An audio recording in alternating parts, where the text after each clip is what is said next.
Channel শুরু করছি আজকের সেশন। তো আজকের মক টেস্ট পর্বের গুরুত্বপূর্ণ প্রশ্নোত্তর দেখে নেব। প্রথম প্রশ্ন দেখো, এসআই পদ্ধতিতে দৈর্ঘ্যের একক কী? তো এসআই পদ্ধতিতে, যেটাকে আমরা আন্তর্জাতিক পদ্ধতি হিসেবে জানি, তো এসআই পদ্ধতি বা আন্তর্জাতিক পদ্ধতিতে দৈর্ঘ্যের একক হচ্ছে অপশান সি সঠিক উত্তর, মিটার। নেক্সট দেখো, প্যারিসের আন্তর্জাতিক ওজোন যে কার্যালয় রয়েছে, তো এখানে 0 ডিগ্রি তাপমাত্রায় রাখা প্লাটিনাম ও ইরিডিয়ামের সংকর ধাতুর দণ্ড, এর মধ্যে ইরিডিয়াম এবং প্লাটিনামের অনুপাত কত? তো দেখো, প্রত্যেকটা এককের কিন্তু আমরা একটি নির্দিষ্ট মাপ পাই।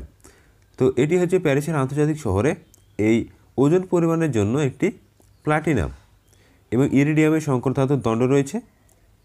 তো এটি কি অনুপাতে রয়েছে দেখো, তো সঠিক উত্তর হচ্ছে অপশন এ 10% ইরিডিয়াম এবং 90% হচ্ছে প্লাটিনাম। নেক্সট প্রশ্ন, আলোকবর্ষ সমান কত? তো এক আলোকবর্ষ সমান সমান কত? সঠিক উত্তর হচ্ছে অপশন বি 9.46 × 10⁻15 মিটার।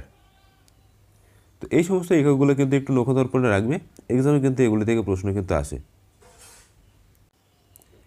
নেক্সট দেখো, পরমাণুর ব্যাস মাপা হয়, অবশ্যই প্রশ্নটিকে স্টার মার্ক দেবে, বিগত বছরের প্রশ্নটি এসছে। পরমাণুর ব্যাস মাপা হয় কোন এককে? সঠিক উত্তর হচ্ছে অপশান এ ফার্মি একক। এই ফার্মি দিয়ে কিন্তু পরমাণুর ব্যাস এই এককে কিন্তু পরিমাপ করা হয়। নেক্সট দেখো, তড়িৎ চ্যাপ্টার থেকে একটি গুরুত্বপূর্ণ প্রশ্ন, রোধের একক কী? তো বিশেষত রোধের এসআই একক, তো এটি কিন্তু বিগত বছরে এসছে। তো রোধের এসআই একক হচ্ছে সঠিক উত্তর অপশান সি ওহম। এছাড়া কার্যের একক, এটি কিন্তু মনে রাখবে, জুল এক্সামে আসে, এবং বিভব প্রভেদের একক হচ্ছে ভোল্ট। তড়িৎ প্রবাহ আমরা জানি অ্যাম্পিয়ার, এবং এই তড়িৎ আধান, তো তড়িৎ আধানের একক হচ্ছে কুলম্ব। এই চারটে একক কিন্তু তোমরা মনে রাখবে, এই চারটে এককই কিন্তু বিগত বছরের প্রত্যেকটা এক্সামের ক্ষেত্রে কিন্তু এসেছে। চলো নেক্সট প্রশ্ন দেখে নেব। নেক্সট গুরুত্বপূর্ণ প্রশ্ন, বিগত বছরে এসছে, অবশ্যই স্টার মার্ক দেবে। কম্পাঙ্কের একক কী? কম্পাঙ্কের একক হচ্ছে অপশান ডি সঠিক উত্তর, হার্জ। এবং তাপমাত্রার যে এসআই একক, এটাকে মনে রাখবে Kelvin. WB constable main exam 2019, এখানে কিন্তু এই কেলভিন এককটি কিন্তু এসেছিল, গুরুত্বপূর্ণ প্রশ্ন। এবং অ্যাম্পিয়ার তড়িৎ প্রবাহ। চলো নেক্সট দেখো, 1 টন সমান সমান কত কেজি? তো 1 টন সমান সমান আমরা জানি যে 10 কুইন্টাল। তো 1 কুইন্টাল মানে কত? 1 কুইন্টাল মানে হচ্ছে দেখো 100 কেজি। তো 10 কুইন্টাল সাথে আবার একটা শূন্য লাগিয়ে দাও, তো এটা হচ্ছে 1000 কেজি হচ্ছে অ্যান্সার। এবার দেখো, 1000কে আমরা লিখতে পারি 10 × 10 × 10, তাই না? তাহলে 10 কটা রয়েছে? 3টে। তো 10-এর ওপর আমরা কিন্তু কিউব করে দিলে কিন্তু এটা হয়ে যাচ্ছে। তো দেখো কোন অপশানে রয়েছে? Option C. তো সঠিক উত্তর অপশান সি 10⁻³ কেজি। তো এইরকম কিন্তু তোমাদের একটু গুলিয়ে দিতে পারে, অবশ্যই কিন্তু এই বিষয়গুলি মাথায় রাখবে। একটুখানি ভুলের জন্য কিন্তু তোমার উত্তরটা সঠিক হবে না। তো এক্সামের ক্ষেত্রে কিন্তু একটুখানি ট্রিক্স তোমাকে লাগাতে হবে। এই ধরনের প্রশ্নে কিন্তু বিগত বছরগুলিতে ঠিক এরকমভাবে কিন্তু সাজিয়ে দিয়েছে। নেক্সট দেখো, ভৌত রাশি কয় প্রকার? সঠিক উত্তর হচ্ছে অপশান এ ভৌত রাশি হচ্ছে 2 প্রকার। নেক্সট দেখো, পৃথিবীর কোন স্থানের ভৌগোলিক রেখা মধ্যরেখাকে পরপর 2বার অতিক্রম করছে? তো মনে রাখবে সঠিক উত্তর অপশান বি সৌরদিন। তো এই স্থান, যেটা কোনো স্থানের ভৌগোলিক মধ্যরেখাকে পরপর 2বার যে অতিক্রম করা, তো এই যে সময়টা নেওয়া হয়, তো এটাকে বলা হচ্ছে সৌরদিন।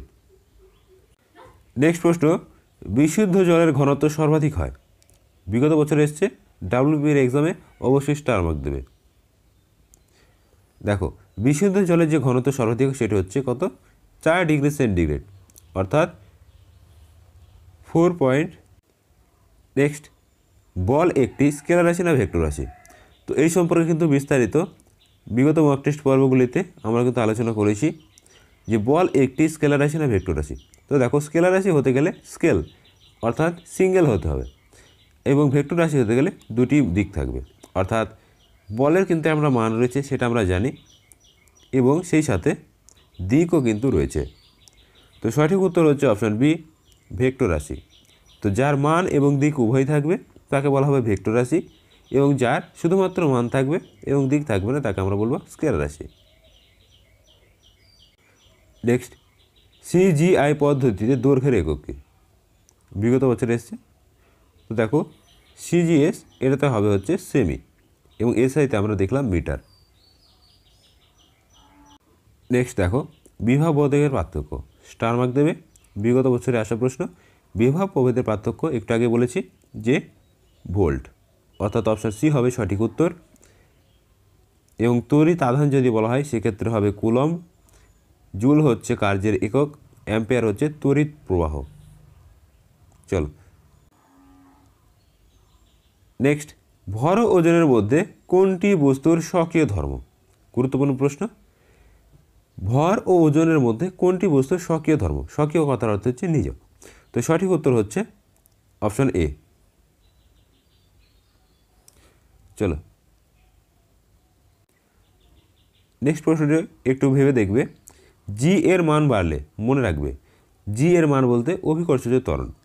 তো এর মান যদি বাড়ানো হয় তো বস্তুর ভর ও ভারের কি পরিবর্তন হবে? তো ভর বলতে আমরা বুঝি হচ্ছে কোনো বস্তুর মধ্যে যে পরিমাণ তার যে পদার্থ আছে, আর ভার হচ্ছে যেটা অভিকর্ষ বল দ্বারা পৃথিবী আকর্ষণ করে, সেটা হচ্ছে ভার বা ওজন। তো দেখো, এর মধ্যে কি পরিবর্তন হবে? সঠিক উত্তর হচ্ছে অপশন সি, ভর একই থাকবে কিন্তু ভারের পরিবর্তন হবে। তো এখান থেকে একটি প্রশ্ন কিন্তু বিগত বছরে এসছে যে পদার্থের ভর হচ্ছে অবিনশ্বর, আমরা জানি, এবং এই ভর কিন্তু মহাবিশ্বের যে কোনো জায়গায় নিয়ে যাও না কেন তো সেই বস্তুটি কিন্তু একই থাকবে, এবং ওজন কিন্তু পরিবর্তিত হতে থাকবে। নেক্সট, পৃথিবীর কেন্দ্রে কোনো বস্তুর ওজন কত? গুরুত্বপূর্ণ একটি প্রশ্ন। পৃথিবীর কেন্দ্রে কোনো বস্তুর ওজন কত? তো সঠিক উত্তর হচ্ছে অপশান ডি, 0। পৃথিবীর কেন্দ্রে কোনো বস্তুর ওজন কিন্তু 0। নেক্সট, গুরুত্বপূর্ণ একটি প্রশ্ন। পৃথিবীর মরু অঞ্চলে ও নিরক্ষীয় অঞ্চলের মধ্যে কোথায় জি এর মান বেশি? স্টার মার্ক দেবে। বিগত বছর আসা প্রশ্ন। তো দেখো, সঠিক উত্তর হচ্ছে অপশান সি, অপশান এ, মেরুতে। মেরু অঞ্চলে কিন্তু এই নিরক্ষীয় এবং মেরু প্রদেশের মধ্যে অভিকর্ষজ ত্বরণের মান কিন্তু মেরু প্রদেশে কিন্তু বেশি হবে। কেন?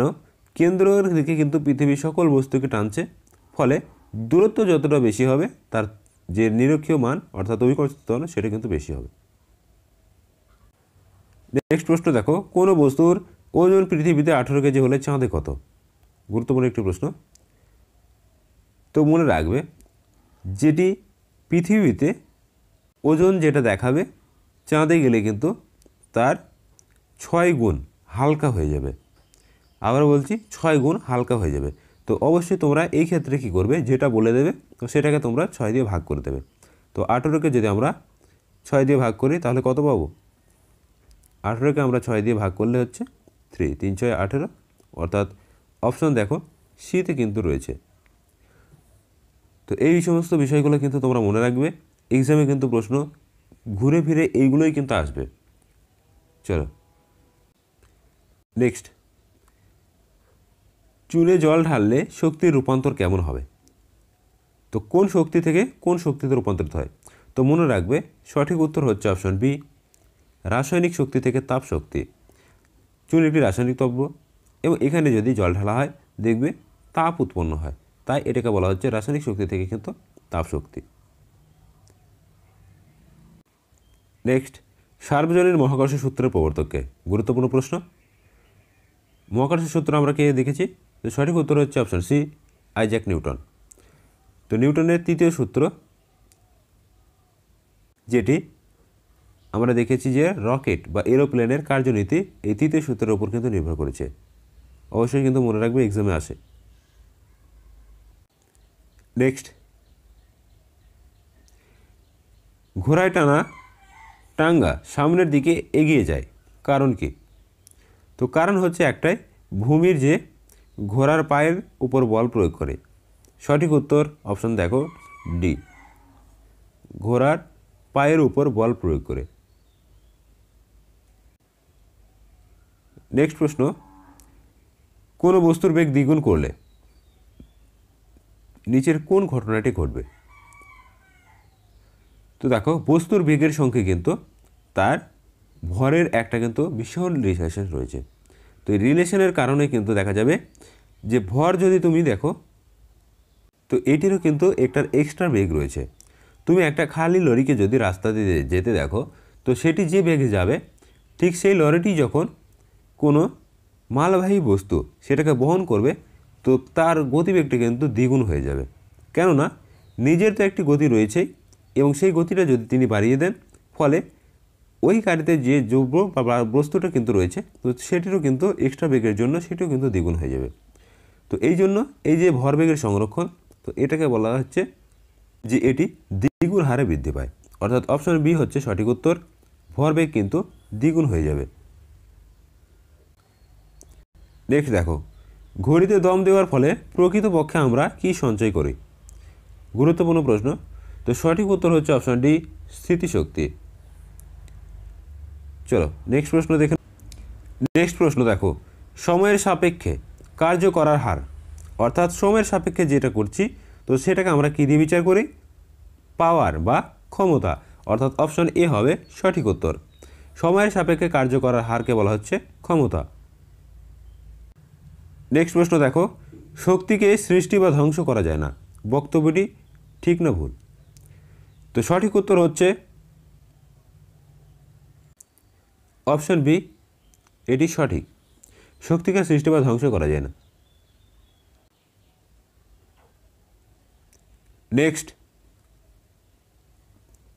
বল ইন্টু সময়, তো এটা সমান কি? তো মনে রাখবে, বল ইন্টু সময়, সঠিক উত্তর হচ্ছে অপশন ডি, ঘাত। নেক্সট, বস্তুর বেগের পরিবর্তনের হারকে কি বলে? গুরুত্বপূর্ণ প্রশ্ন, বিগত বছর এসছে, স্টার মার্ক দেবে। তো বেগের যে হার, এটাকে বলা হচ্ছে অপশন এ, ত্বরণ।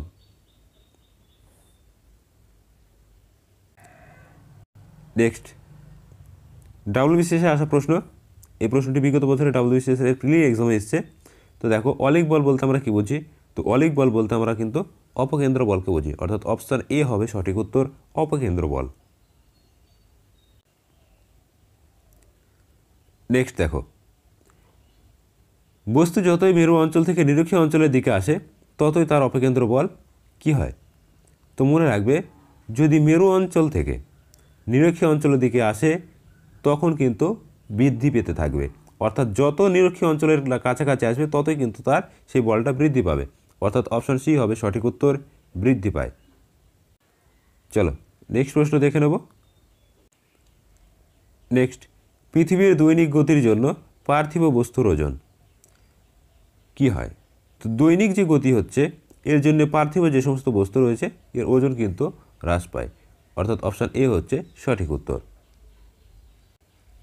নেক্সট, এম ভরের কণা বস্তু আর ব্যাসার্ধের বৃত্তপথে ভি দ্রুত নিয়ে পরিভ্রমণ করলে ওর অভিকেন্দ্র বল কি হবে? তো মনে রাখবে, এম ভর বস্তু কণা যদি আর ব্যাসার্ধের বৃত্তপথে ভি দ্রুতি নিয়ে ভ্রমণ করে, দ্রুতি কত হচ্ছে গতি, তো এটি যে সমীকরণ আসবে, তো সঠিক উত্তর হচ্ছে option D, M V square per কিন্তু। তো আমরা টাইম অ্যান্ড ডিস্টেন্সের ম্যাথ যেগুলো করি, তো এই ক্ষেত্রে কিন্তু আমরা এই সূত্রের প্রয়োগটা বিশেষত করে থাকি। তো আর যেটা হচ্ছে ব্যাসার্ধ বৃত্তপথ বা ডিস্টেন্স, তো এই ডিস্টেন্সটা বার করার ক্ষেত্রে দেখা যাচ্ছে যে ভরের কণা এবং দ্রুতি এর যে গুণফল, তো এটাকে স্কোয়ার হিসেবে কিন্তু ধরা হচ্ছে। তো এটি বিজ্ঞানের বিষয়, তোমরা যখন এই চ্যাপ্টারগুলো এর ডিটেলসে জানবে, তখন কিন্তু এটি বুঝতে পারবে। নেক্সট, নিম্নের কোনটি রৈখিক দূরত্বের পরিমাপ? সঠিক উত্তর হচ্ছে অপশন বি, কৌণিক বেগ ইন্টু ব্যাসার্ধ। নেক্সট দেখো, রৈখিক দ্রুতি ইজুকাল টু কৌণিক বেগ ইন্টু কি? তো রৈখিক দ্রুতি সমান সমান কৌণিক বেগ ইন্টু ব্যাসার্ধ। অপশান সি হচ্ছে সঠিক উত্তর। তো একটু আগে যেটা আমরা করলাম,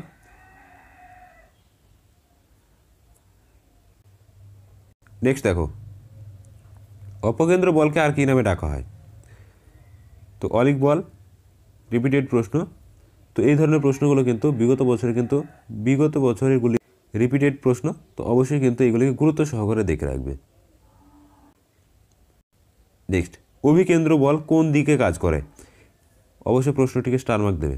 অভিকেন্দ্র বল বলতে যেটা কেন্দ্রের দিকে থাকে, অর্থাৎ এখানটা ধরো একটি বস্তু রয়েছে এবং এই বস্তুর ক্ষেত্রে যেটি হবে, এই বলটা কিন্তু সবসময় কেন্দ্রের দিকে কাজ করবে। এই দিকে প্রত্যেকটা বস্তুর কিন্তু কেন্দ্রের দিকে কাজ করবে। এই কেন্দ্রের দিকে যে বলটা কাজ করবে সেটাকে বলা হচ্ছে অভিকেন্দ্র বল।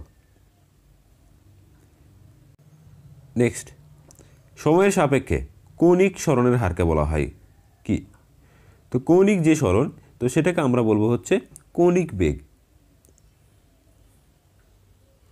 তো অপশান ডি হচ্ছে কিন্তু সঠিক উত্তর, কৌণিক বেগ। নেক্সট দেখো, সেন্ট্রিফিউজ কি? তো মনে রাখবে, সেন্ট্রিফিউজ হচ্ছে এক প্রকার যন্ত্র। সেন্ট্রিফিউজ এক প্রকার যন্ত্র। নেক্সট, কোন বস্তুর পৃথিবীর কেন্দ্রে ওজন কি হবে? তো একটু আগে কিন্তু আমরা বলেছি প্রত্যেকটি বস্তুই কিন্তু পৃথিবীর কেন্দ্রের দিকে টানছে এবং কেন্দ্রে যখনই যাবে তখন তার বস্তুর ওজন কিন্তু শূন্য হয়ে যাবে। অর্থাৎ অপশান বি 100 হবে না, 1ও হবে না, -1 হবে না। সঠিক উত্তর হচ্ছে 0, অর্থাৎ অপশান এ। চলো নেক্সট প্রশ্ন দেখে নেব। নেক্সট, পারদের ঘনত্ব। দেখো পারদের ঘনত্ব, তো এটি কত? সঠিক উত্তর হচ্ছে 13,600, অর্থাৎ option B 13,600 kg per metre cube. Next দেখো, আজকের শেষ প্রশ্ন, আপেক্ষিক গুরুত্বের একক কী? স্টার মার্ক দেবে, ভীষণ পরিমাণে কিন্তু এটি এক্সামে আসে। সঠিক উত্তর হচ্ছে অপশান ডি, আপেক্ষিক যে গুরুত্ব এর কিন্তু একক নেই। প্রত্যেকে কিন্তু প্রশ্নটিকে স্টার মার্ক দিয়ে দেবে। এই প্রশ্নটি বিগত বছরে এসছে, অনেকেই কিন্তু অ্যান্সার ভুল করেছে। তো আপেক্ষিক যে গুরুত্ব এর কোনো নির্দিষ্ট কিন্তু একক নেই। তো এই ছিল আজকের গুরুত্বপূর্ণ প্রশ্ন উত্তর। তোমরা যারা চ্যানেলে নতুন অবশ্যই চ্যানেলটিকে সাবস্ক্রাইব করবে এবং ভিডিওটি ভালো লাগলে অবশ্যই বন্ধুদের মাঝে শেয়ার করবে। আমরা WP KP এবং PSC ক্লার্কশিপ এক্সামকে মাথায় রেখে আমাদের কিন্তু একদিন অধ্যায়ভিত্তিক ক্লাস এবং একদিন কিন্তু মক টেস্ট পর্ব চলছে। তো প্রত্যেকে নিয়মিত ক্লাসগুলি করতে থাকো। এখান থেকে কিন্তু প্রচুর প্রশ্ন তোমরা কমন পাবে। আমরা ফুড এসআই এক্সামকে টার্গেট রেখে কিন্তু আমাদের যে সমস্ত মক টেস্ট পর্বগুলো অ্যারেঞ্জ করেছিলাম, তো সেখান থেকে কিন্তু প্রচুর প্রশ্ন অনেকেই কমন পেয়েছো। আপকামিং এক্সামগুলোতেও কিন্তু তোমরা কমনের রেকর্ড করবে, এটুকু কিন্তু বলে রাখতে পারি। তো অধ্যায়ভিত্তিক ক্লাসগুলো